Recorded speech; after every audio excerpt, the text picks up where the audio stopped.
Денеска се наоѓаме пред културниот дом 11 октомври во населеното место Чентом, заедно со невладината организација Културно ехо, вработените во јавното комунално предпријатие, волонтерите од општинската организација на Црвен крст од Газибава,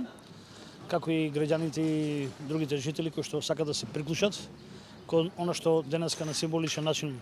сакаме сцената на културниот дом 11 октомври кој што не е во функција пред 1990 година и е во катастрофална состојба, изграден 1966 година, со некаде корисна површина околу 1700 метри квадратни, кој што бил функционален дел на култура, библиотека и други попратни содржини. Сакаме да упатиме апел дека општина Гасибава има намера покрај Домот на културата Димитар Влахов да го обнови и реконструира 11 октомври, кој што се наоѓа во населеното место Сингелиш, и Домот на културата во колонија Идризово. Како културно здружение, Културно ехо, меѓународно здружение на граѓани, имаме проект кој се вика Напуштени можности. Тоа значи дека ние ги мапираме и ги таргетираме напуштените објекти кои порано биле во државна собственост, а сега се во ваква запуштена состојба како што и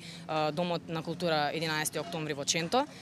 Покренуваме иницијатива за овие објекти да им се врати повторно стариот сјај, односно конкретно идејата со Домот на култура е да се врати во првобитната функција, односно повторно да биде културен центар на населбата, кој еве за жал не функционира повеќе од 25 години и денеска овој настан е посветен на повторно иницирање, не само значи од страна на Културно ехо, туку со поддршка и од општината, општина Газибаба и локалното население, едноставно да пратиме една порака дека на Ченто му недостига и како му треба културен центар не само за младите, туку и за сите возрасти, за да можат едноставно да имат културно-уметнички активности кои се неопходни за еден урбан живот во оваа населба.